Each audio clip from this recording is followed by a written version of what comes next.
시청자 여러분 안녕하십니까? KBS 9시 뉴스 여러분 안녕하십니까? 여러분 안녕하십니까? 여러분 안녕하십니까? 여러분 안녕하십니까? 오늘의 주 뉴스입니다. 뉴스룸을 시작하겠습니다. 조중동 조중동이 계속 이렇게 경향.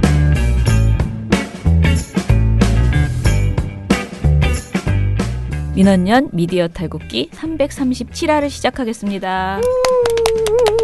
예, 안녕하세요. 저는 민원연의 김원경 사무처장입니다. 네, 활동가 이봉우입니다. 이정일입니다. 예, 오늘 저희가 무엇을 할까 지금 1분 전까지 계속 이것저것 고민을 하다가 급조된 주제로 하겠습니다. 제가 나름 할 게 많습니다. 근데 너무 많아서 그래서 무엇을 할까 뭘 이 정해진 시간 안에 왜냐하면 저희가 매일 2시간을 하는 것이 아니고 1시간 내로 끝내려고 하기 때문에 1시간도 좀 길기도 해요. 그죠? 네. 그래서 한 40, 50분 안에 끝내려고 좀 알차게 얘기를 해보겠습니다. 일단은 오늘 미디어 스크랩은 안 하고요. 네. 제가 최근에 우연히 혐오 관련된 이야기를 하는 토론회와 뭐 강의 이런 데를 여기저기 나갔다 그랬잖아요. 네. 지난주에 제가 국가인권위원회에서 하는 혐오 표현에 대한 토론회를 다녀왔어요.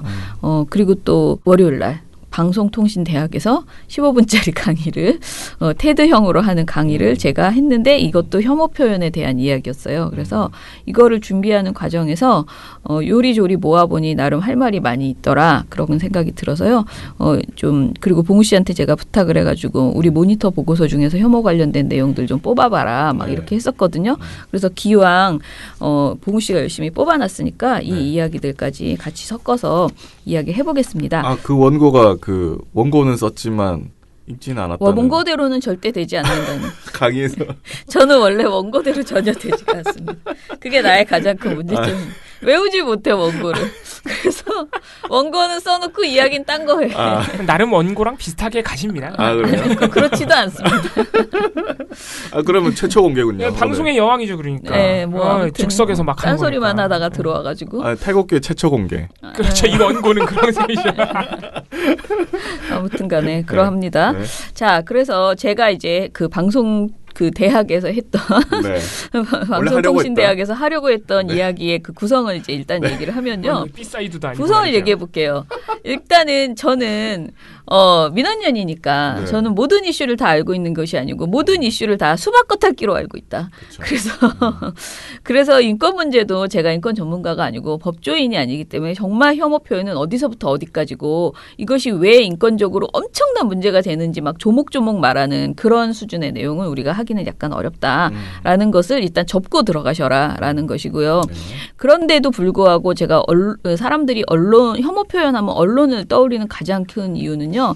저는 이렇게 생각해요. 혐오 표현은 우리 같이 좀 나는 이제 평범하진 않지만 우리 같이 완전 평범한 사람들 있잖아. 정말 누가 존재감이 정말 없는 그냥 필부필려들이 혐오 표현을 하는 것은 사실상 그렇게 크게 같은 말을 해도 그렇게 나쁘게 보이지 않아요. 그런데 유명한 사람이 혐오 표현을 하면 이거는 해도 돼. 그리고 이렇게 해라고 선전선동하는 그 기능이 너무나 많은 거예요. 그런데 그런 개념에서 봤을 때 언론이 특히 주요 언론이 그러니까 또 뭐 지상파나 매체의 영향력이 크면 클수록 그런 곳에서 혐오 표현에 가까운 발언을 하거나 그런 영상을 보여주면은 그때는 이제 이거는 유명인이 한 것보다 더 큰 효과를 주는 거죠. 그래서 언론이라는 것이 굉장히 혐오 표현과 직결되어 있는 아주 중요한 매체라는 생각이 들었고요. 그리고 이 언론에서 우리가 말하는 언론 영향력이 워낙 크기 때문에 언론에서 혐오 표현을 정확하게 지적해주고 이건 혐오야라고 계속 설명해주지 않으면 지금 우리에게 지금 너무나 많아진 혐오 표현에 대한 그 문제점들 이것들이 더 악화될 가능성만 있다라는 생각이 들어서요. 그래서 아마 다들 이 문제에 관심을 갖고 국가인권위원회도 그렇고 뭐 이런 방통대도 혐오라는 주제를 일부러 특별히 잡아서 하는 것 같아요. 그래서 한마디로 우리 언론은 인권 감수성을 높이는 도구가 될 수도 있고 혐오 표현을 조장하는 도구가 될 수도 있다. 무엇을 선택할 것인가는 이제부터 시작해야 된다. 언론이. 그런 생각이고요. 그래서 이제 먼저 혐오 표현에 대해서 간단하게 이건 알고 있어야 되니까 얘기를 할게요. 혐오 표현은 헤이트 스피치라고 보통 다들 말을 하는데요. 이게 그냥 일시적으로 그리고 사적으로 갖는 어떤 부정적인 감정이 아니고요. 소수자 집단에 대해서 극단적으로 부정적인 관념이나 감정을 갖고 있는 것을 혐오 표현이라고 말하고요. 대부분의 혐오 표현은 특정한 이데올로기, 예컨대 인종주의, 호모포비아, 제노포비아, 자민족 중심주의, 반유대주의, 백인 우월주의, 성차별주의 이런 것에 뿌리를 둔 감정을 표출하는 것을 말한다고 합니다. 근데 이게 점점 늘어나는 거죠. 처음에는 호모포비아만 있었는데 그 다음에는 제노포비아, 그 다음에 외국 같은 경우에 유대주의, 반유대주의, 그리고 백인 우월주의, 거기다가 이제 성차별주의까지 이제 완전히 헤이트 스피치에 포함이 돼서 점점 혐오 표현의 대상이 되는 그 소수자, 한마디로 소수자 집단이 점점 많아지는 그런 문제가 있는 것 같고요. 혐오 표현은 어디서부터 시작이냐. 그냥 부정적인 의견 표시를 하는 것부터 시작을 해서요. 요것도 혐오 표현이래요. 네. 아, 뭐 더러워 뭐 그런 거 있잖아요. 저번에 뭐 인도 사람에게 지하철역인가에서 버스에선가 뭐 이렇게 한국인이 뭐라고 해가지고 이거 혐오 표현이다 이렇게 됐잖아요. 그런 것부터 시작해서 소수자를 모욕하고 조롱하고 위협하는 것, 그리고 소수자에 대한 그러니까 차별과 적대와 폭력을 정당화하는 것, 또는 고취하는 것, 제일 강한 건 선동하는 것까지 전부 혐오 표현의 범주에 들어가요. 그래서 혐오 표현은 가장 중요한 의미는 선동하는 것이다. 그래서 소수자들을 차별하라라고 지시하는 것을 혐오 표현이라고 보통 우리가 말을 하죠. 근데 이 혐오 표현에 대해서는 아직 국제적으로 완벽한 어떤 조항이나 이걸 하면 안 된다라는 것이 딱 정리된 그런 정의가 없더라고요. 대부분이 시민적, 정치적 권리에 관한 국제 규약이라는 규약이 있는데요. 여기에 혐오 표현을 금지하는 조항이 하나 있다고 하고요. 그리고 모든 형태의 인종차별 철폐에 관한 국제협약, 여기서도 그러니까 인종차별 관련돼서 혐오 표현 금지 조항이 있대요. 그리고 혐오 표현을 금지하는 법을 가지고 있는 나라들도 많습니다. 이 유럽은 거의 다더라고요. 뭐 오스트리아, 독일, 벨기에에서 유럽과 동유럽 국가들까지 전부 거의 다. 그리고 러시아, 터키, 우크라이나 이런 데도 혐오 표현 금지법이 있어요. 아, 그래요? 네. 그리고 뉴질랜드, 호주도 일부 주에는 있습니다. 그러니까 지금 거의 없는 주가 미국밖에 없는 것 같은데. 한국. 그리고 미주에서는요. 네. 캐나다, 콜롬비아, 브라질, 멕시코, 우루과이가 있어요. 혐오 표현. 그러니까 이게 인종 갈등이 심각하고 특히 호주나 뉴질랜드만 해도 그런 게 있잖아요. 뭐 그 원주민에 대한 부분들 이런 것 때문에 혐오 표현을 하면 이게 그 조직이 나라가 깨지는 그런 심각한 상황이 이제 있다라는 그런 것 때문에 있는 것 같아요. 근데 미국이 없다는 게 전 또 의외네요. 그렇더라고요. 원래 예. 미국이 또 양극화가 세계에서 제일 심각하고 인종차별이 세계에서 제일 심각한 나라 아니겠습니까? 그러니까 이게 주마다 어떤 주는 이런 거 어떤 것은 안 되고 성소수자 관련된 건 있고 그렇잖아요. 근데 이렇게 제가 말한 건 혐오 표현 금지법이라는 형사처벌 조항을 두고 있는 나라는 제가 지금 말한 그런 나라들이라는 거예요. 자, 그런데 이게 과연 좋은가에 대해서는 말이 많은 게 표현의 자유를 위축시킬 우려가 있다라고 하면서 필요 없다. 그러니까 할 필요 없다라고 하는 곳들도 있고요.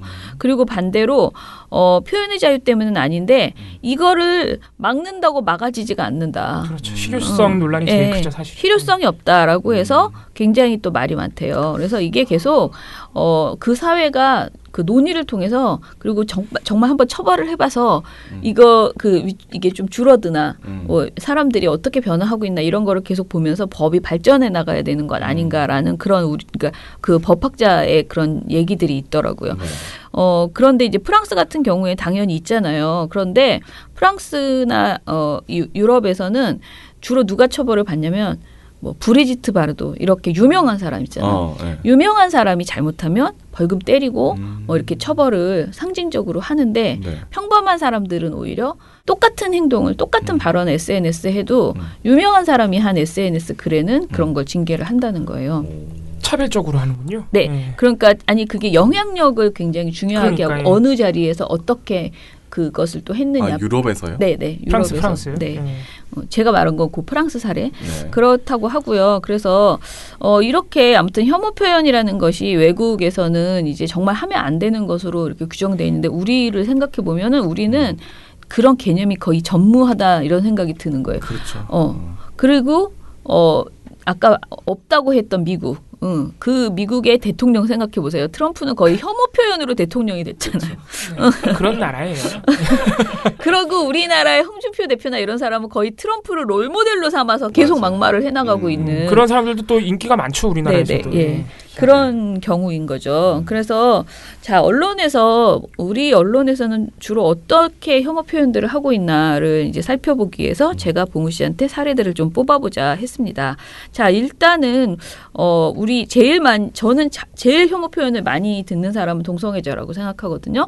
그런데 특히 그 동성애자에 대한 어떤 게 가장 문제냐면은 에이즈와 동성애자를 연결시켜서 무조건 에이즈는 마치 동성애자가 다 퍼뜨리고 있고 그 근처에만 가도 동성애만 해도 바로 에이즈가 막 이렇게 걸리는 것처럼 말하는 이런 식의 이야기인데 이게 혐오의 가장 기본적인 감정의 시작은요 공포감이래요.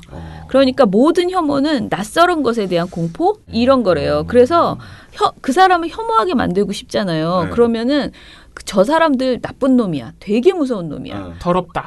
굉장히 더러운 놈이야. 그래서 근처에 가면 너한테 뭐가 옮아. 이런 얘기를 하는 게 혐오를 조장하는 그 기초적인 가장 중요한 내용이래요. 그런데 동성애를 혐오하고 싶으면 그러니까 에이즈를 연결시킬 수밖에 없는 거예요. 에이즈 걸려. 같이 있지 마. 너도 에이즈 걸리고 싶어. 이렇게 말하는 거죠. 그래서 이 감정을 부추기기 위해서 다른 것보다도 유난히 에이즈를 이제 강조하거든요. 근데 실제로 과학적으로는 동성애하고 이성애하고 관련이 없죠. 네네. 에이즈가 거의 비슷하다고. 예. 그게 그래서 이제 많이 양보해 봐야 에이즈와 동성애는 관련성이 확인된 바 없다. 네. 이게 많이 양보해서 이렇게 할 수 있는 거고 사실은 그냥 연관성이 없다. 네네. 이게 중론이긴 하죠. 자, 그런데 그 얘기를 하는 와중에 홍준표 후보가 동성애 때문에 에이즈가 창궐하고 있다. 뭐 이런 얘기까지 했잖아요. 네, 어느 정도 진실이라고 봐야 됩니까? 네, 저희가 질병관리본부를 취재를 해서 감염자 통계를 살펴봤는데요. 홍준표 후보의 말과는 좀 달랐습니다. 일단 2015년에 신고된 에이즈 통계를 보면 전체가 1,018건이었거든요. 네. 근데 이성 간의 성접촉으로 감염된 경우가 364건, 그리고 동성애 288건이었습니다. 오히려 이성 간의 접촉에서 감염된 게 더 많네요. 네, 그렇습니다. 다만 이제 무응답이 366건으로 좀 많았는데 이 부분은 한계 같습니다. 네. 동성애도 여러 원인 중에 하나지만 성 정체성이 절대적인 이유가 아니라는 것이 질병관리본부의 설명인데요. 함께 들어보시죠. 그게 꼭 동성간이다, 이성간이다 라고 하기에는 조금 이 감염인과 위험한 성접촉을 했을 때 감염 확률이 있는 거거든요. 두 번째로 유엔 산하에 유엔 에이즈라는 기구가 있습니다. 거기서 나온 보고서입니다. 아시아 태평양 지역의 HIV 감염자 중에 18%가 남성 동성애자 및 남성과의 성관계자였습니다. 수치상으로 절대 다수는 아니죠. 자, 그러면은 우리 보고서 사례 중에서 예전에 TV조선의 저녁종합뉴스에서 나왔던 동성애 그 에이즈 기획보도인데 내내 동성애 얘기만 하던 그런 것도 있었어요. 예, 이게 어마어마 웃기는 황당한 보도였어요. 이걸 좀 설명을 해주시죠. 저는 지금까지 언론 모니터하면서 에이즈 기획 보도를 낸 걸 처음 봤어요. 아니 사실은 자주 있어. 근데. 그러니까. 이런 식의 에이즈 기획 보도는 전 처음 봤는데 살면서 처음 봤는데 에이즈 그 예방의 날이라고 있잖아요. 그런 날 꼭 하기는 하는데 사실은 이렇게 동성애로만 하지 않죠. 그쵸. 왜냐면은 뭐 혈액으로도 감염되고 여러 가지 방식이 지금 있거든요. 그런 거 예방의 날이니까. 근데 이거는 그게 아니고 오로지 동성애 얘기만 하는 기획 보도가 나왔다는 점에서는 아주 황당하긴 하지만 에이즈 기획 보도는 많이 있어요. 이게 이 보도가 나왔던 게 2016년 4월 29일이거든요. 네. 4월 29일이 에이즈 예방의 날이에요? 아니에요. 전혀 아니에요. 네. 에이즈 예방의 날이면 제가 이해를 하겠다 이거예요. 그러니까 이게 이제 소개를 해드릴 게 저희가 이제 가장 심각한 사례만 뽑다 보니까 2016년까지 거슬러 올라가긴 했는데 사실 지금도 별반 다르진 않습니다. 그런 것도 2년 전인데. 예. 2016년 4월 29일 날 TV조선이 톱보도부터 내리 3건을 에이즈 기획 보도로 했어요. 갑자기? 예, 정말 느닷없는 기획이었어요. 그래서 제가 이거 기억이 납니다. 이 보고서를 쓸 때가. 예. 도대체 왜 지금 이 시기에 갑자기 무슨 의도로 왜 에이즈를 기획보도를 내지? 일단 이 구성 자체가 굉장히 특이한 케이스였습니다. 톱보도부터 내리 3건이니까 얼마나 힘을 주었다는 얘기겠어요. 예. 이 시기가 별다르게 에이즈나 동성애와 관련해서 이슈가 있었던 시기도 아니에요. 예. 아무튼 간에 굉장히 황당한 그런 기획 의도였다. 이렇게 볼 수 있겠는데 이게 내용으로 들어가면 더 심각합니다. 정말 제가 지금까지 봐왔던 수많은 신문보도, 방송보도, 뭐 종편 시사 토크쇼를 도합해서 탑3 안에 들어갈 만한 황당한 보도들입니다. 예. 일단 톱보도 제목이 뭐냐면 10대까지 파고든 동성애라는 제목으로 보도가 시작됩니다. 이 보도 제목부터 뭔가 동성애는 하면 안 돼. 야, 10대까지 파고들었어? 10대는 절대 하면 안 돼. 무슨 사회 악인 것처럼 이런 뉘앙스가 강하게 풍겨지잖아요. 그러네요. 네. 이 리포트를 하는 내내 화면 상단에 어떤 자막이 올라가 있냐면요. 에이즈 기획 10대까지 파고든 동성애 이 자막이 계속 떠 있어요. 네. 그러니까 에이즈와 동성애가 연관이 있다는 걸 이 자막으로 보도 내내 떠 있는 자막으로 계속 보여주는 거예요. 그러니까 에이즈 기획 보도인데 리포트의 구성 자체는 동성애로 되어 있다는 것 자체가 일단 TV조선은 그 연관성에 대해서 아무런 고민이 없다는 거예요. 그렇죠. 에이즈 곧 동성애야 얘들은. 이게 아주 강하게 박혀 있는 거예요. 근데 보도를 딱 그렇게 해버리면 시청자도 그 고민이 사라지는 거예요. 맞고. 에이즈 기획 보도는 동성애지 이렇게 돼버리는 거예요. 네네. 엄청난 선동이죠 이미. 이거를 이렇게 보도하려 그러면 보도 제목을 이렇게 뽑으려 한다. 에이즈 기획해서 보도 제목을 이렇게 뽑는다. 그 사이의 연관성을 자기네가 입증하고 들어가야 돼요. 그렇죠. 그 입증이 없는 거예요. 아무런 고민이 없는 거예요. 일단 여기부터 모든 게 여기부터 총체적 난국이에요. 거지 같은 보도죠. 여기부터 이미. 딱 이 보도가 시작되면은 이게 저는 무슨 범죄 보도인 줄 알았어요. 아 진짜요? 보도 내내 이게 보도가 크게 보면 두 파트 정도로 나눠집니다. 안녕하십니까. 오늘 뉴스쇼파는 지금까지는 남의 나라 일로만 여겨졌던 동성애가 우리 10대 청소년들 사이에서도 늘어나고 있다는 충격적인 소식으로 시작합니다. 전 세계적으로 에이즈 감염자 수가 줄어들고 있지만 우리나라만 늘어나고 있습니다. 특히 에이즈를 일으키는 원인 바이러스인 HIV 감염자는 이제 10,000명을 넘어섰고 특히 10대와 20대 감염자의 비중이 높아지고 있습니다. 이 에이즈 감염 경로를 두고 논란이 있긴 하지만 시내 곳곳에는 남성 동성애자를 위한 클럽들이 운영되고 있고 인터넷에서도 동성애를 다룬 만화를 쉽게 접할 수 있는 게 2016년 대한민국의 모습입니다. 먼저 박상현 기자입니다. 첫 번째 파트에서는 무슨 범죄 보도인 것처럼 이태원과 종로 일대의 동성애 클럽을 막 보여줘요. 깜깜한 밤에. 그 유흥가에서 일어난 범죄 보도할 때 흔히 쓰는 카메라 워크 아시죠? 막 네온사인 막 보여주면서 그 안에 들어가가지고 약간 보일 듯 말 듯 흐릿하게 뿌옇게 블러 처리 살짝 한 다음에 이제 동성애 클럽 내부에서 어떻게 노는지 이런 걸 쭉 찍어서 보여주는 거죠, 그냥. 그러면서 막 기자가 막 무슨 큰일이 난 것처럼 5명의 남성이 무대에서 여성스러운 춤을 추자 다른 남성들은 환호합니다. 화장을 한 남성은 머리를 길게 기르고 여장까지 했습니다. 거리에서는 남자들끼리 손을 잡거나 팔짱을 끼는 등 스킨십도 쉽게 볼 수 있는 풍경입니다. 아니 무슨 범죄하는 것처럼 이렇게 묘사를 하는 거예요. 그러니까 그런 깜깜한 저 클럽 내부의 모습을 보여주면서 이런 식으로 묘사를 하니까 대충 분위기가 느낌이 오시죠. 네. 범죄 보도하듯이 보도하는 겁니다. 그 다음에 두 번째로 이게 이태원 그 동성애 클럽 다 보여준 다음에 넘어가면은 갑자기 교복 입은 학생들이 등장합니다. 그래서 학생들이 등장하면 기자들이 학생들을 붙잡고 또 물어봐요. 막 뭐라고? 요새 학생들 사이에서 동성애 유행해요? 이런 걸 물어봅니다. 아니 그게 유행하고 말 거예요. 동성애 문화는 10대 청소년들 사이에 파고들고 있습니다. 10대들 사이에서 동성애자를 뜻하는 신조어도 등장합니다. BLGL이 뭔지 알아요? BL, 망각기, 보이러브, 걸러브, 팔짱 막 끼고 막 팔짱은 지금 안고 막 그런 애들. 네. 몇 명이나 돼요? 그런 친구들? 한 4-5명 정도. 인터넷상에서는 동성애를 다룬 웹툰도 쉽게 찾아볼 수 있습니다. 또 이제 자막에 그런 게 뜹니다. 10대까지 파고든 동성애. 동성애 미화한 웹툰 10대 사이에서 크게 유행. 이것도 약간 범죄처럼 계속 이렇게 묘사를 하는 거예요. 그러면 이제 또 웹툰 몇 개가 등장합니다. 남자끼리 껴안고 있는 웹툰 이런 거.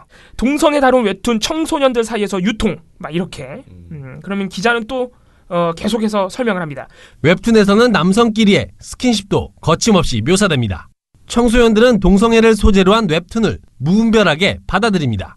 많이들 보는 편이에요, 그런 걸? 생각보다 많이 보는데 막 별로 혐오하거나 그러진 않는 것 같던데. 그냥 보기 싫으면 안 보면 되는 거예요. 무분별 이게 무슨 뭐 크게 잘못한 것도 아니고 범죄도 아닌데 내가 만화 보겠다는데. 아니, 기본적인 개념 자체가 완전히. 네, 완전히 그러니까 이게 편견이 너무 찌들어 있어서 어디부터 뭐가 잘못된 건지 본인들도 모를 거예요 아마. 진짜. 이런 식으로 보도를 하는 거예요. 이게 이제 뭐 두 번째 보도도 이게 세 건이니까 굉장히 세 건 다 심각한데 다 설명해드리니 너무 길고 이 톱 보도가 가장 문제죠. 이거 두 번째 보도는 또 통계 가지고 장난치는 겁니다. 동성애가 에이즈의 원인이라는 걸 이제 통계로 가지고 장난쳤던 그런 보도고 그래서 마치 동성 간 성관계가 에이즈 걸리는 원인 중에 98%를 차지하는 것처럼 묘사를 해놨는데 그게 뻥이었다. 98%? 네, 그렇게 묘사를 해놨는데 이게 이제 통계를 갖고 막 장난친 거예요. 이제 98%라는 수치는 2014년에 이제 질병관리본부가 조사를 해요. 2014년에 신규로 그 해 신규로 걸린 에이즈 환자들에게 설문조사를 해요. 본인이 뭐 때문에 발병했느냐. 거기서는 실제로 98%가 이제 성관계라고 대답을 했습니다. 그걸 가지고 98%가 에이즈의 원인은 98%가 동성애라고 보도를 한 거죠. 성관계라면 그러니까 그렇게 단정 지을 수 없는데 사실 이 전체 지금까지 우리나라 에이즈 전체 통계를 보면 성접촉으로 인한 에이즈 발병은 0.2%밖에 안 돼요. 나머지는 수혈이 대부분이거든요. 그러니까 이런 멀쩡한 통계가 있는데 2014년 여론조사 하나를 이렇게 대문짝만하게 그래프를 띄워놓고 98% 성관계 이렇게 가는 거죠. 아니 그럼 성관계라면 동성 간의 성관계만 그건 아니잖아요. 그건 모르는 거예요. 그러니까 계속해서 동성애는 에이즈 이런 인상을 계속해서 자막 등으로 강조하면서 거짓말을 치는 거죠. TV에서. 질병관리본부는 남성 동성애자를 고위험군으로 분류하고 성관계를 통한 감염 사례가 98%를 차지한다고 설명하고 있습니다. 심지어 이 보도 같은 경우에는 저희가 이거 통계 갖고 장난치지 말라고 했는데 이거 대본 작성하면서 보니까 아직도 보도를 안 지웠어요. 되게 자신 있나 봐요.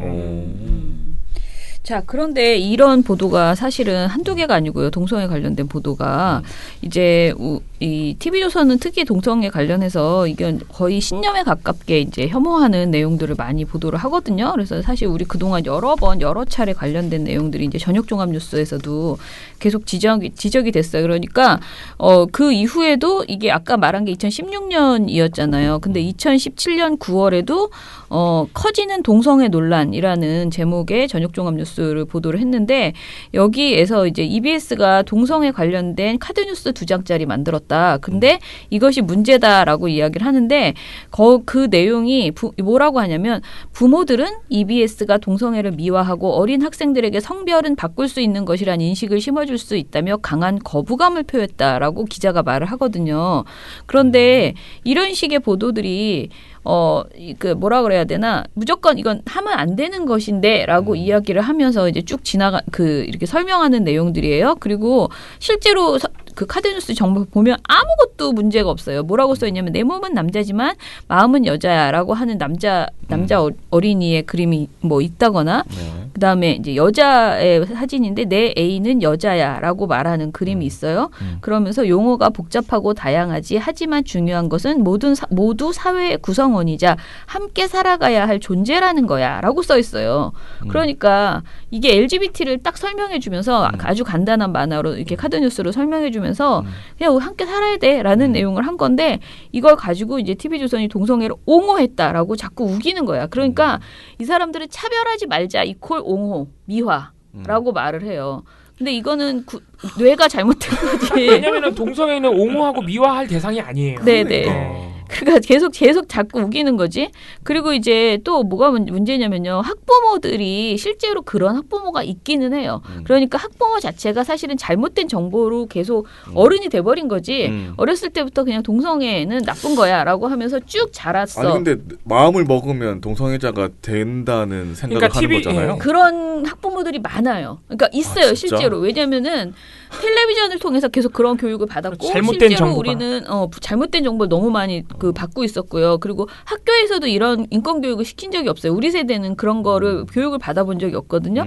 그런데 이제 부모가 됐어. 근데 내 아들을 키워. 아주 정말 귀한 아들이야. 근데 내 아들이 동성애가 되면 안 돼. 자기 생각에. 그러니까 학교에서 그런 쓸데없는 거 가르쳐주지 말았으면 좋겠는 거예요. 그래서 성에 대해서 얘기를 아예 가르치길 원치 않는 부모들이 실제로 많이 있어요. 아니 그러면 그거를 안 가르쳤다고 동성애자가 아닌 사람이 있어요? 그렇게 생각하는 거지. 이 사람들은 그거는 동성애는 환경 때문에 영향을 받아서 되는 거지. 병이라고 생각하잖아요. 그러니까 그런 생각을 하는 거예요. 그러다 보니까 논리적으로 접근하면 안 돼요. 예, 그러니까 그러면 안 돼. 그런데 이 문제는 뭐냐면은 TV조선이나 이런 방송에서 너무 많이 이 관련된 동성애 관련된 이야기를 할 때 꼭 나오는 게 학부모의 발언이에요. 근데 그 학부모들이 대부분 뭐라 그러냐면은 우리 그러니까 애들이 개념이 없는데 아직 이런 걸 가르쳐 주면 어떡하냐. 그러니까 개념이 없다는 것은 정확한 남성으로서의 정체성을 가지고 있을 때 이거 혐오할 때나 이런 걸 얘기해줘라 라는 거야. 그러니까 얘가 아무 생각이 없는데 왜 이런 LGBT 같은 걸 가르쳐주느냐. 이렇게 해서 아이에게 성 정체성에 혼란이 올 수 있다라는 말을 하는 학부모가 많아요. 근데 실제로 어떻게 그런 사람만 길거리에서 찾아내는지 그런 사람의 인터뷰만 계속 보여주는 거예요. 그래서 계속 이 말을 너무 많이 하고 있는 것이 지금 심각한 문제다라고 생각을 하고요. 그러니까 오늘 지금 이제 일단 한 가지 동성애 관련된 혐오 표현이 굉장히 많은데 그 혐오 표현을 하는 가장 대표적인 사례가 에이즈하고 연결시키는 거하고 두 번째는 그런 부모들의 걱정 있잖아요. 그 마음을 자극하는 거예요. 그래서 우리 애가 걸리면 안 되는데 걸려야 돼. 동성애에 걸리면 동성애에 빠지면 안 되는데 왜 학교에서 이런 부정적인 거 텔레비전에서 그래서 그 우리 EBS의 그 무슨 남녀예요. 최근에 까칠 남녀 그것도 그렇게 난리를 치면서 반대하는 건 오로지 그거거든. 내 아이가 이런 방송 봐가지고 빠지면 어떡해. 동성애 형 정체성에 혼란이 오면 어떡해.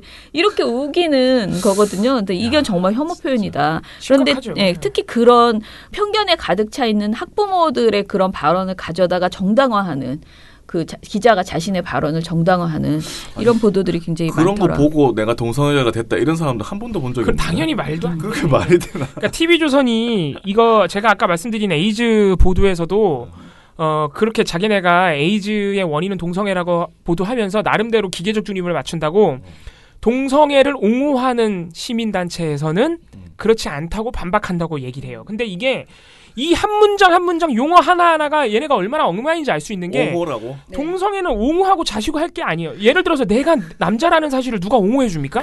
누가 반대합니까? 아니거든요. 그냥 존재하는 건데. 네, 그냥 자연스럽게 나는 남자인 거고 나는 또는 성소수자인 거, 동성애자인 거예요. 근데 그걸 누가 옹호하고 반대할 사안이 아닌데 얘네는 그냥 그게 옹호하고 반대할 무엇인 거야. 종북하고 똑같은 거예요. 자, 그러면 이제 두 번째로 또 대표적인 사례가 사례는 정말 많지만은 우리가 이제 조현병 관련해서 그러니까 정신질환자에 대해서 얼마나 우리가 혐오하고 있는가에 대해서 언론이 어떻게 하고 있는지를 좀 말을 해야 되는데요. 사실 이 사례는 엄청나게 많아요. 그런데 우리가 이제 이것을 제대로 인식하기 시작한 것은 최근에 강남역 살인 사건이 있으면서 경찰이 자꾸 이거는 여혐이 아니다라고 우기면서 이 사람은 조현병자다라고 아직 확인도 되기 전에 막 두둥하면서 막 경찰에서 막 그 브리핑을 하면서 강조를 했어요. 이건 여혐이 아닙니다. 그거 자체가 사실은 어떻게 보면 또 다른 여성에 대한 혐오 표현이라고 저는 경찰이 아직 정신병에 대한 정확한 어떤 진단이 나오지도 않은 상태에서 이 사람은 여혐이 아니에요. 조현병자예요. 라면서 막 조현병으로 몰고 가는 그런 이제 브리핑을 했던 것이었는데 그때 당시에 이제 강남역 살인 사건으로 하도 이제 시끄러우니까 여혐이냐 아니면 정신병자의 소행이냐 이런 식으로 막 이제 가니까 대한신경정신과 의학회가 성명서를 냈습니다. 근데 이 성명서에서 뭐라고 했냐면은 지금 우리나라의 그 언론 보도가 한마디로 그러니까 정신질환자들을 잠재적 범죄자로 몰아가고 있고 그래서 이 사회적으로 낙인을 찍히고 있다. 이 문제로 인해서라고 이야기를 했거든요. 근데 저희가 그때 당시에 지적했던 보도가 심지어 종편도 아니고 KBS 보도였어요. 요거를 좀 얘기를 해주세요. 이게 이제 언론이 혐오 보도를 하는 방식 중에 가장 대표적인 방식은 아까도 잠깐 TV조선 보도 소개해드리면서 나왔지만은 방송에서는 특히 화면을 이용하는 거예요. 네네. 뭔가 이게 범죄인 것처럼 네. 되게 나쁜 것처럼 묘사할 수 있는 게 신문보다 유리한 게 바로 화면이에요. 네네. 그 화면 편집을 할 수 있으니까. 이게 KBS도 조현병을 보도하면서 아주 악의적인, 물론 이게 의도했을까? TV조선도 그게 자기네들 본능이에요. 동성애 싫어하는 게. KBS도 이게 어떻게 보면은 굉장히 본능적으로 그냥 이렇게 했을 수 있다. 화면을 통해서 마치 조현병 환자들이 잠재적 범죄자인 것처럼 묘사를 하는 거죠. 이 보도가 이제 2016년 5월에 나온 보도입니다. 당시에 강남역 살인사건 때문에 아주 여론이 뜨겁던 시기예요. 그때 KBS가 어떻게 보도를 하냐면은 조현병 특징은 망상과 환각, 심해지면 범죄라는 제목의 보도를 냅니다. 이미 제목에서 틀려 먹었어요. 네, 아주 심각한 범죄랑 연결시켜버린 그런 제목이고, 이게 딱 보도가 시작되면 역시 TV조선처럼 조현병은 뭔가 이상하다, 나쁜 거다라는 걸 영상으로 보여주는 게 다짜고짜 외국의 한 조현병 환자, 그것도 어린애들이 버스에서 이렇게 타면서 무슨 통학버스 같은 거 타고 가는 장면을 그냥 보여줘요. 이게 그 친구가 이제 조현병을 앓고 있다 보니까 트럭이 따라오는 것 같아요. 뭐 이런 말을 합니다. 그런 것도 블러 처리도 안 하고 그냥 다 보여줘요. 그러면서 이것 보십시오. 이 증상은 환각과 망상입니다. 이렇게 되는 거예요. 이제 그 친구들이 워낙 그 증상이 좀 있으면은 그 친구들이 이제 행동도 약간 부산스럽고 그래요. 특히 이렇게 많이 모여 있으면 그걸 계속 보여주는 거예요, 그냥. 그러면서 이제 이런 증상이 심해지면 범죄라고 기자가 멘트를 치는 거죠. 없는 게 보인다며 차를 세우라고 소리치고 옷을 강아지로 착각해 안고 다니기도 합니다. 조현병의 전형적인 증상입니다.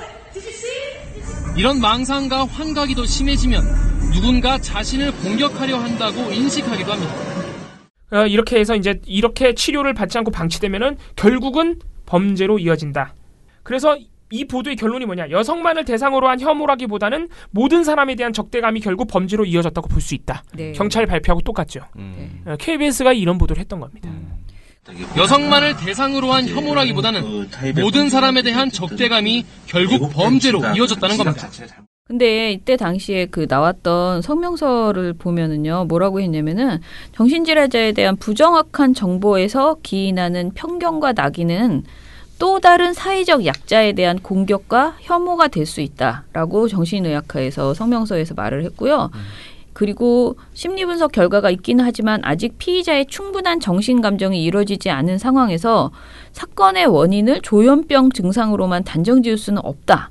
앞으로 프로파일러 이외에 정신건강의학과와 전문의와 충분한 정신감정이 필요하다라고. 그러니까 이게 나왔던 이 보도들이 나왔던 시기가 너무 이제 빨랐고요. 그래서 이때 어느 정도였냐면 이 보도가 나온 다음에 강제 입원 제도를 하겠다. 정신질환자라고 판단되면 그냥 강제 입원, 경찰이 임의적으로 강제로 그냥 입원시키니까 구속시킬 수 있는 일종의 그런 것을 하겠다고까지 갔는데 그때는 이제 이건 인권 침해다라고 의견이 많아지면서 그것은 이제 들어갔어요. 그냥 흐지부지 돼버렸어요.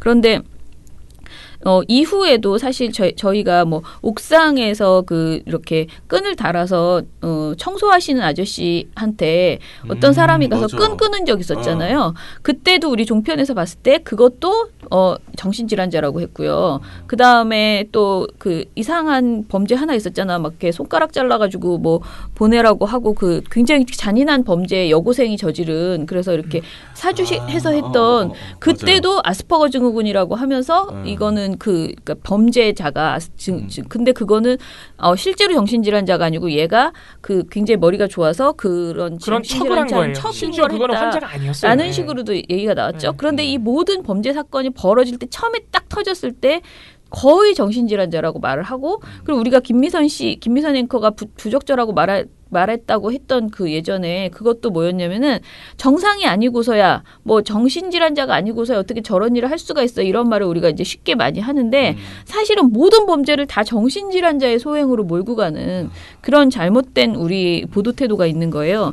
하도 이러니까 저도 지금 계속 정신질환자, 정신장애라고 말을 많이 하는데 그러니까 조현병이란 말을 만든 거죠. 신경정신과 의학회에서 너무 정신병자라는 말을 많이 쓰니까 이거는 그냥 아예 그 말 속에 편견이 너무 가득 담겨 있으니까 그냥 새로운 말을 만든 거예요. 조현병이라는. 그러면 이제 조현병 그러면 사람들이 저 조현병 알아요. 그러면 이제 편견 없이 좀 받아주길 바라고 이렇게 한 건데 아무 소용이 없어. 그냥 이제 용어만 다시 바뀐 거예요. 다시 다 조현병 환자에 대해서 그렇게 몰고 가기 때문에 그래서 이게 굉장히 문제고요. 그리고 제가 또 미리 말씀을 드리지만 정말로 조현병 환자가 범죄를 저지르는 경우가 있어요. 그리고 실제로 그것을 우리 사회가 막아야지 돼요. 그런데 그것을 막는 것은 지금의 방식으로는 되지 않는다라는 것이죠. 그러니까 무조건 그들을 경계하고 이렇게 잠재적 그 범죄자로 몰아가면 오히려 제대로 된 치료가 안 되고 감추죠. 숨어버리죠. 사회적 편견 가족들도 때문에. 이걸 말하지 않고 자꾸 숨기고 방에 가둬놓고 그랬다가 뛰쳐나가가지고 잘못되는 경우도 있고 심지어는 최근 들어서 나온 여러 가지 사건에서 보면 그 가족을 죽이잖아요. 자기를 이렇게 뭐랄까 자기를 강제로 이렇게 방에 가둬놓고 치료도 안 해주고 이러니까 그냥 그 가족에게 해코지를 하는 경우들이 많거든요. 그래서 저는 그 조현병 관련해서는 언론이 정말 공부를 많이 하고 보도해야지 된다라는 생각이고 제가 보니까 추정 60분에서도 최근에 요 조현병 관련돼서 이제 한다고 써 있더라고요. 그런데 이게 잘못하면 딱 낙인 찍기만 되고요. 정말 잘해서 우리 사회가 어떻게 현명하게 이 문제를 왜냐하면 정신질환자들이 다 치료를 받은 이후에 이렇게 사회에 나와서 막 그런 거 뭐 집 같은 거 하나 얻어가지고 같이 사시는 곳 이런 거 많아요. 본인들끼리 이렇게 모여서 사시는 거예요. 그런데 그런 거 막 못 들어오게 막 그 님비 현상처럼 막 난리치고 이런 일들도 많이 발생하거든요. 근데 이분들이 결국은 개인의 돌봄으로는 가능하지 않고요. 사회적으로 국가적으로 이분들을 어떻게 우리가 같이 살아갈 수 있는 왜냐하면 그렇게 무섭다며 그러면 그런 사람들이 뭐 정말 언론 주장에 의하면 모든 범죄는 그 사람들이 한다며 그러면 그걸 막아야 되잖아요. 어떻게 막을 것인가를 얘기를 해야 되는데 그냥 무조건 그 사람들을 혐오의 대상으로만 지금 몰아가고 있는 건 굉장히 문제다. 그래서 전문적인 돌봄이 이루어져야 되고 그것이 개인으로는 불가능하다. 그러니 사회적 국가적으로 그리고 언론이 이 문제에 좀 더 집중해서 제대로 편견 없이 보도해야지 될 필요가 있다라는 이야기를 드리고 싶어요. 자, 그러면 우리가 지금 두 집단을 얘기했잖아요. 그러면 또 얼마나 많겠어요. 나머지 한번 픽픽픽 지나가면서 그러니까 다 못하니까 픽픽픽 지나가면서 얘기를 해보면 일단은 저는 중국 동포 관련돼서 굉장히 여러 번 교육을 했잖아요. 중국 동포에 대해서는 우리가 그 있잖아요. 살인 사건만 발생하면 또 다 중국이에요. 어떤 사건만 벌어지면 이 지역에 외국인 노동자가 많아. 또 그런 사건만 보도를 해요. 동포가 관련된 라는 말을 많이 하고 그리고 우리가 많이 보는 사실 그런 그 조폭 영화들 보면 나쁜 그 하수인들은 대부분 뭐 이렇게 중국 동포 무슨 동포 이렇게 막 나오고 사투리도 다 이렇게 아주 노골적으로 쓰고 그러니까 우리한테는 완벽하게 학습이 돼버린 거예요. 특히 영화나 드라마 그다음에 개그 프로 이런 걸 통해서 중국 동포 그러면은 굉장히 일단은 우리 사회에서 낮은 신분이라고 생각하는 거고요. 그 다음에 특히 남자는 위험한 사람. 칼 들고 옆에 올 것 같고 그런 공포감을 너무 많이 갖고 있거든요. 근데 이것을 조장하는 그런 보도도 많고 그런 드라마나 영화도 너무 많다라는 것은 좀 문제예요. 그리고 또 다른 혐오에 대한 그 대상 언론으로 인해서 피해를 받는 사람들 또 누가 있을까요? 여성 혐오도 사실은 많아요. 예. 최근에 사례에서 보자면 세월호 유가족도 이른바 보수 언론들에게는 혐오의 대상이었습니다. 그렇죠. 예, 이게 별다른 보도 사례 설명이 필요 없는 게 세금 도둑, 뭐 이런 표현들, 시체팔이, 이런 표현들만으로 충분히 얼마나 혐오를 했는지 알 수 있는 그런 걸 또 다 받아 써줘요. 다 보도했어요. 네. 보도했기 때문에 우리가 얘기하는 거고. 맞아요. 자, 근데 제가 이거는 인권위에 가지고 나갔을 때 했던 말인데요. 사실 이제 선거 시기에 후보자의 문제적 발언들은 우리가 늘 하는 것처럼 예전부터 늘 있었고 우리한테 혐오 표현이라는 개념이 없을 때도 그런 말들은 늘 있었어요. 맞아요. 그런데 그 말을 우리는 막말이라고 말했죠. 막말, 비하 발언 이렇게 말했어요. 그런데 그것을 우리 언론이 어떻게 지적하는가가 굉장히 중요했는데 이게 제대로 안 됐다는 게 저는 문제라고 생각하는데요. 일단 2004년에 정동영 열린우리당 의장이 총선 그 유세를 하면서 대학생 기자 인터뷰에서 60, 70대에는 투표 안 해도 된다. 그분들은 미래를 결정해 놓을 필요가 없다. 그분들은 집에서 쉬셔도 된다라고 말을 했다가 아주 박살이 났습니다. 정의장 때문에 그때 열린우리당이 폭망했다는 그런데 정말 큰 타격을 입었어요. 그래서 저는 당연히 이제 민주당이나 열린우리당에 대한 어떤 그 기본적인 호감이 있는 사람이죠. 그러다 보니까 안타까웠죠. 안타깝지만 저는 이 말은 좀 혼나도 된다라는 생각을 저는 했어요. 왜냐하면 이건 정치인이 혼나야죠, 이거는. 정치인이 특정 그 어떤 특히 사실 노인은 우리가 말하는 막 노인 그런 막 보수적인 노인들 때문에 걱정이다라고 말은 하지만 노인은 일단 소수자예요. 그리고 그 노인들에 대해서 이렇게 어떤 특정 소수자 집단에 대해서 이렇게 말하는 것 자체가 사실 되게 부적절한 말이거든요. 그렇기 때문에 이거는 혼나야지 되는 말이었고 잘 혼났다. 그래서 모두 조심하는 좋은 기회가 되겠다라고 생각을 했어요. 정동영 의원이 지금 만 65세입니다. 이제는 투표를 하시지 않으셔도. 본인도 이제. 자, 그런데 그때는 그래서 저는 괜찮았다고 생각하는데 이게 뭐냐면은 그때는 맞고 지금은 틀리다 이런 식의 이런 이중잣대가 너무 많다는 건데 2007년에 이명박 한나라당 당시 대선 후보가 뭐라고 얼마나 별별 말을 많이 했는지 제가 한번 볼게요. 이명박이 대통령이 될 때 이런 말을 했습니다. 마사지걸들이 있는 곳에 갈 때는 얼굴이 덜 예쁜 여자를 골라야 한다더라. 왜냐하면 얼굴이 덜 예뻐야 더 열심히 마사지를 해준다더라. 라고 얘기를 했고요. 그 다음에 낙태는 반대하는데 아이가 세상에 불구로 태어나면 이런 불가피한 낙태는 용납할 수밖에 없다라고 말을 했어요. 그런데 이 두 가지 말 때문에 여성계와 그다음에 장애에서 굉장히 이제 화가 났었습니다. 자, 그러면 이게 일단은 마사지걸 어디 출장 갔다 마사지걸 이 얘기를 하는 것 자체가 사실은 그냥 마사지사가 아니고요. 우리가 말하는 합법적인 뭐 안마 있잖아. 안마 시술소에서 하는 합법적인 안마를 말하는 게 아니야. 이게 마사지걸이라는 말 자체가. 그런데다가 거기서 이제 얼굴이 덜 예뻐야 서비스를 열심히 한다. 이런 식의 그런 비하 발언을 한 거죠. 그다음에 이제 낙태 이것도 불구로 태어난다든지 이런 말 그리고 그러면 그런 그 장애에 대해서는 낙태를 해도 된다라고 본인이 아예 선동을 한 거잖아요. 이런 발언을 했는데 이것이 정말 이것 말고도 사실 되게 많아요. 이 사람의 비하 발언이. 그런데 이제 대표적으로 제가 두 개만 얘기했는데 이게 보도가 됐느냐.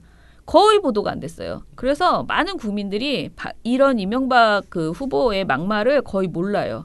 그리고 보도를 했다 하더라도 뭐라고 나오냐면요. 그냥 여성 비하 논란. 정확한 워딩이 나오지 않아요. 그 사람이 뭐라고 말했는지. 장애인 비하 논란. 이렇게만 나오는 거예요. 그렇게 한 줄로만 처리가 되는 거예요. 그래서 이제 후보자가 이제 정치인들이 부적절한 언행을 하면 언론이 그 발언에 대해서 적절한 비판을 해야 되고 그 내용을 전해주면서도 비판을 해야 되는데 아예 자신들이 좋아하는 후보면은 아예 그걸 말하지 않아. 씹어. 그리고 은폐하고 그다음에 보도할 때도 굉장히 편파적으로 미화시켜서 보도를 하는 이런 일이 있는 거죠. 그러니까 정동영 후보는 물론 뭐가 더 나쁘다 더 뭐 이것도 얘기할 수 있지만은 정동영 후보는 엄청 깨졌어.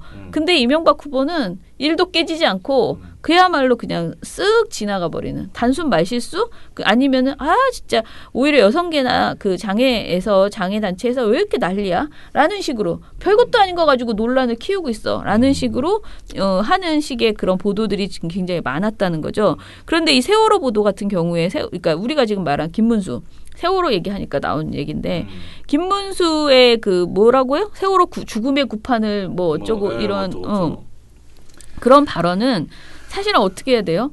굉장히 많이 보도했어야 돼요. 지난 선거 때. 물론 김문수 후보가 어차피 뭐 되지도 않을 건데 라고 생각할 수도 있지만 그래도 저는 보도해서 국민들한테 이런 막말을 하는 사람은 안 된다라는 메시지를 줬어야 되는데 우리의 지금 선거보도의 가장 큰 문제점은 특정 후보에게 유리하거나 불리하면 안 된다라는 식의 그 공정성의 함정에 갇혀 있어요. 그러면서 그 발언이 문제라는 걸 얘기를 해주지 않아요. 게다가 이제 홍준표 후보가 지난 대선 때 그 토론회 장소에서 직접 말했죠. 군에서 동성애가 굉장히 심하다. 군 동성애는 국방 전력을 약화시키는데 어떻게 생각하냐라고 문재인 후보에게 물어요. 근데 제가 며칠 전에 토론회에 갔을 때 법학자 그 홍성수 교수인가 그분이 말할 때 가장 나쁜 거는 물어본 거라는 거예요. 그러니까 자기의 의견을 말한 건 오히려 괜찮은데 계속 너의 사상 검증을 원하는 그런 식의 묻는 거 있죠. 문재인 후보, 넌 어떻게 생각해? 동성애 어떻게 생각해? 계속 이렇게 묻는 게 오히려 이거를 그 사람을 코너에 몰면서 계속 왜냐하면 표 때문에 어떤 표를 생각해서 막 흔들릴 수 있는 상황에서 자꾸 이렇게 물어보는 게 굉장히 나쁘다라고 얘기를 하시더라고요. 그런데 그때 특히 군 동성애는 국방 전력을 약화시킨다라고 딱 단언했잖아. 홍준표 후보가. 그러면 언론이 어떻게 해야 돼요? 이게 사실인지 팩트체크를 해야 되는 거잖아요. 근데 이런 보도는 하지도 않고 오히려 문재인 후보한테 가서 항의한 동성애자를 부각해서 보도했죠. 그래서 어떻게 됐냐면 결과적으로 문재인 후보를 지지하는 사람들이 동성애자들을 공격하게 되는 이런 보도들이 이어진 거예요. 공격은 홍준표가 받아야 되는 상황인데 엉뚱하게 이렇게 쭉 연결이 되는. 그래서 굉장히 우리 언론이 이 인권 문제 특히 혐오 표현에 있어서 인권이라는 잣대가 아니고 정치적 유불리. 내가 좋아하는 후보면 공격. 그러니까 감싸주기. 내가 싫어하는 후보가 혐오 발언을 하면 공격. 이런 아주 굉장히 이중적인 잣대를 쓰고 있다는 게 정말 문제다. 그리고 계속 따옴표 저널리즘으로 그 사람들 말을 보여주는데 문제는 그 따옴표만 치면 안 되고 그 말이 뭐가 문제인지를 얘기를 안 해준다는 거. 그냥 해도 보니까 따옴표 해가지고 논란입니다 하고 끝나더라고요. 네. 그러니까요. 논란입니다까지만 딱 하고 끝. 그러니까 그 발언의 문제점을 짚으면 그게 마치 엄청난 무슨 편파 보도인 것처럼 선거운동처럼. 네, 그렇게 말을 하는 거예요. 그러니까 이게 우리가 흔히들 말하는 이제 기계적 중립의 함정이라 그러는데 이게 말이 함정이지 그냥 책임을 피하는 거예요. 언론들이 예를 들어서 김문수 후보의 세월호 구판 발언, 세월호 뭐 죽음의 구판하는 자들을 멈춰라. 이 유가족들한테 한 말이에요. 미친 거죠, 그냥. 이런 발언은 상식 이야기 때문에 가장 상식적인 건 언론이 비판적으로 보도하는 거예요. 네. 실제로 많은 언론들이 그렇게 했어요. 그런 언론도 있고 안 그런 언론도 했지만. 근데 채널A 같은 방송사들이 이걸 어떻게 보도하냐면 이런 발언이 나와서 감론을 내박이 벌어지고 있다. 그러니까 하면서 논란이다. 댓글을 내게 보여줘. 댓글을. 그게 실제 있는 댓글인지도 전 모르겠어요. 지네들이 편집해서 가져오는 거니까. 자기들이 쓴 건지 네, 모르는 거예요, 그거. 그 4개 중에 2개는 김문수를 비판하는 거지만 나머지 2개는 김문수를 옹호하는 거예요. 용기 있는 발언이다. 세금 낭비다. 막 이런 거 가져오는 거예요. 그러니까 자기네들이 댓글이라는 그 장치 뒤에 숨어서 또 다른 혐오를 하고 있는 거예요. 채널A가. 그러니까요. 이게 이제 얌전하게 표현하면 기계적 중립의 함정에 빠진 거고 사실 까놓고 얘기해서 혐오를 하고 있는 거죠. 채널A가. 그렇죠. 김문수 편에 서서. 네. 뒤에 숨어가지고. 이게 아주 나쁜 보도 사례 중에 하나입니다. 네. 그다음에 우리 사회에서 사실 지금 요즘 좀 그나마 조금 나아졌지만 종북몰이 이것도 사실 아주 노골적인 혐오죠. 그러니까 지금 동성애자에 가깝게 우리 사회에서 너 종북이야 이거는 아니야 이렇게 말할 수밖에 없게 만드는 그런 혐오를 조장하는 이런 보도들도. 종북이라는 단어는 혐오를 조장하는 단어자 혐오 단어인데 이게 아주 다른 혐오들하고는 조금 달라요. 예를 들어서 동성애자 세월호 유가족이나 조현병 환자는 먼저 대상이 있고 뭔가 그 대상을 싫어하는 사람들이 있어요. 거기서부터 이게 발생하는 거예요. 딱 타깃을 정해놓고 말도 안 되는 막 논리를 갖다 붙여서 공격을 시작하는 거죠. 근데 이 종북은 뭔가 대상이 없어요. 이 TV조선과 같은 극우 보수 매체들이 일단 종북이라는 프레임을 만들어 놓고 걸리면 씌우는 거예요. 민변이 걸리면 걷다 씌우고 민원연이 걸리면 걷다 씌우고 그냥 무조건 씌우는 문재인 걸리면 씌우고 약간 달라요. 그래서 굉장히 많은 대상을 목적으로 해놓고 타깃으로 정해놓고 근데 그런 기준으로 하면은 뭐 TV조선도 종북 그렇죠. 자기네들한테 안 씌우죠. 맨날 김정은 동양 방송해주고. 네. 아무튼 이게 조금 특이한 케이스지만 어쨌든 간에 굉장히 포괄적인 혐오 용어다. 이렇게 보면 돼요. 그래서 아무튼 전반적으로 제가 그 토론 인권위에서 했던 토론회 때 제가 우리의 그 심의 규정들을 가지고 나가서 혐오 표현에 대해서 우리가 좀 아직도 제대로 제재를 가할 수 있는 그게 방송 심의 규정이나 가이드라인이나 이런 걸 쭉 보면은 되게 약하다. 그리고 인권 보도 준칙이 있긴 하지만 인권 보도 준칙은 사실 가이드라인이기 때문에 그러니까 한마디로 기자들한테 이렇게 하라라고 권하는 건데 그 내용조차도 지금 아직 되게 부실하고 그래서 뭐 이것도 고쳐야 되고 그다음에 방송심의 규정에 좀 더 구체적인 내용들 혐오 표현을 하면 안 된다. 언론이 혐오 표현을 조장하거나 그대로 받아쓰거나 하면 안 된다라는 내용들이 좀 추가될 필요가 있다라는 이야기를 했는데 지금 우리나라가 이제 차별금지법도 없고 뭐 이런 상황에서 이게 잘 그러니까 먼저 모법이 만들어지면서 거기에서 맞춰서 심의 규정까지 규칙까지 쭉 이제 바뀌어 나가야지 되는 거잖아요. 그래서 참 갈 길이 멀다라는 생각이 일단 들었어요. 뭐 방심위가 의지라도 있었으면 뭐 할 수도 있을 그렇죠. 것 같은데 뭐 네. 그것도 아니고. 그 말도 사실 했어요. 그러니까 그 법학 교수가 뭐라 그랬냐면 자기는 방송 관련돼서 이렇게 규정이 선거심의 규정이나 이런 게 있는지 몰랐다. 근데 제가 싹 모아가지고 다 이제 가지고 나가서 보여드렸던 건데 이러이러한 조항이 있어서 요걸로 걸 수 있다라고 했는데 이게 이제 적극적으로 해석해야지 걸 수 있는 그죠? 거고, 예, 그냥 냅두면 그냥 할 말이 없는 건데 그 사람 그래도 이런 게 있는지는 몰랐다. 이런 게 있으면 이거를 잘 활용해서 어찌 됐던 심의를 할 수 있었을 텐데 좀 답답하다라는 얘기를 하시더라고요. 그래서 뭐 그 방송심의의 문제점이 한두 가지가 아니라 이렇게 적극적 해석까지는 우리가 참 바라기가 난망하다.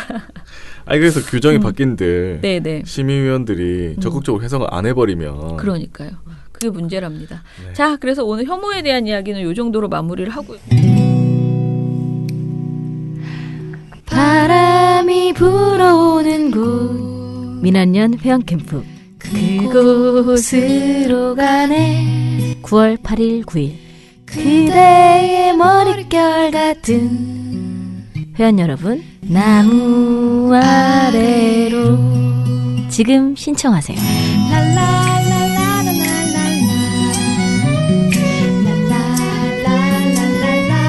같이 가자 회원 캠프.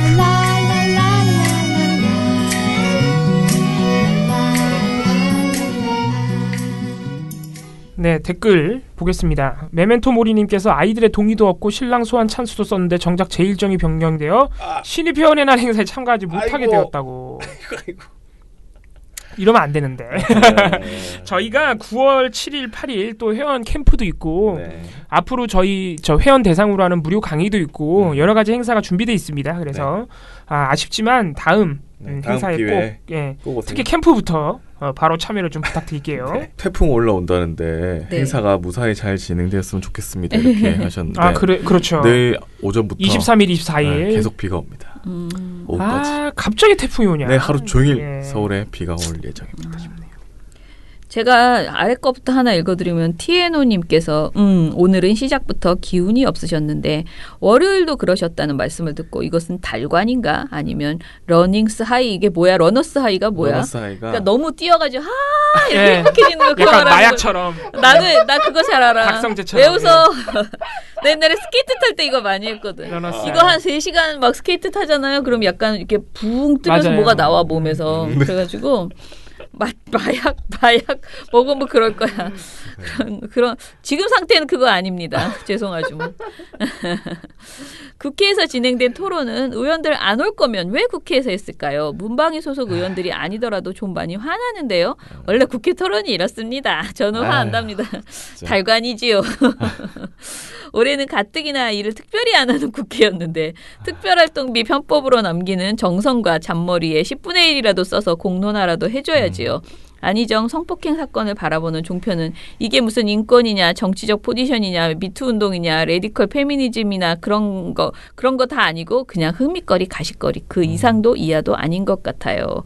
세월호 사건에서 유병헌으로 시선 돌리고 유대준이 도주 중 양념통닭을 시켜 먹었네 만두를 렌지에 돌려 먹었네 이런 뉴스로 채운 것처럼 말입니다.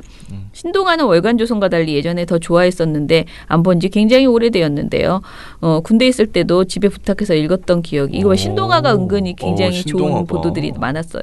처장님 내일이나 모레 같은 날 BW 찬스 쓰시고 미탈 시간에 어디 가서 마늘 주사라도 고고. 마늘 주사요?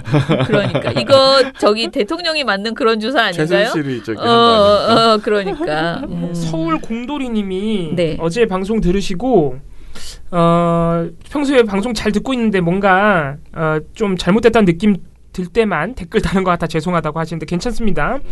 예, 어제 안희정 얘기했나 봐요. 네. 재판 얘기한 부분에 대해서 저희가 방송 내용 중에 무죄 사유로 언급한 부분이 좀 사실과 다른 내용이 있는 모양이에요. 네. 그 부분에 대해서 지적을 좀 해주셨고 네, 저희가 한번 확인해 보겠습니다. 자, 미련곰탱님 어제도 잘 들었습니다. 정말 워마드는 잘못된 소셜 모임이 아닐까 싶네요. 험하고 괴팍한 내용도 많이 나오던데 제재할 방법이 없는지요? 라고 하셨습니다. 일반랑 똑같습니다. 네, 시민방위 내용이 나올 예정이군요. 사실 이번 안건은 엄청 늦게 했네요. 까먹고 있다가 어제 시민방위 심의했네요. 라고 하셨어요. 오늘은 BW 팀장님과 더 넓은 시각을 가지는 특집이군요. 오늘도 기대합니다. 라고 하셨어요. 파워풀한 보컬을 잘 듣고 있대요. 아유 감사합니다. 네, 그리고 예. 새노조에 올라온 예, 사진인데 공영방송 이사선님 그 토론회 사진을 올리셨는데 네. 처장님은 활짝 웃고 있는 그런 장면이네요. 지금 제가 김종철 위원장하고 지금 인사하면서 철딱선이요. 제가 원래 어른들을 만나면 이렇게 해마이가 집니다. 대롱을 떨어뜨려야 되거든요. 네, 그러면은 오늘 방송은 이것으로 마무리를 하고요. 내일은 시방이 이야기하고 종편 그동안 최근에 재밌는 보고서가 많이 나왔는데 지금 하나도 못 털었어요. 그래서 내일은 어찌됐든 간에 압축적으로 종편 이야기와 시방이 얘기까지 제가 볼 때는 우리 민원연 회원 모임 같은 거 하면은 종편 하이라이트만 모아서 한번 보여드려야 돼요. 큰 웃음 가지시라고. 네. 알겠습니다. 뭐. 네. 그러면 민원연의 미디어 탈곡기는 내일도 열심히 털어드리겠습니다. 탈탈탈. 안녕. 네, 오늘 뉴스데스크 마치겠습니다. 청년에게 꿈과 희망을 채널 A가 함께합니다. KBS 9 뉴스 오늘 순서 모두 마치겠습니다. SBS는 앞으로도 끝까지 파헤치겠습니다. 오늘 8시 모두 마치겠습니다. 시청해주셔서 고맙습니다. 뉴스팔 여기서 마치겠습니다. 저희들은 내일도 최선을 다하겠습니다. 여러분 고맙습니다. 탈탈탈. 안녕. 우리 아빠는 슈퍼맨이에요. 종편 막말 패널들도 퇴출시켰고요. 보도지침 책도 만들었고요. KBS, MBC 적폐의 사진도 퇴출시켰고요. 언론교육도 하고요. 매일매일 방송과 신문을 감시해요. 너희 아버지 뭐 하시는데? 민원연 후원해요. 언론을 정상화시키는 확실한 길. 한 달에 10,000원 민원연 후원으로 가능합니다.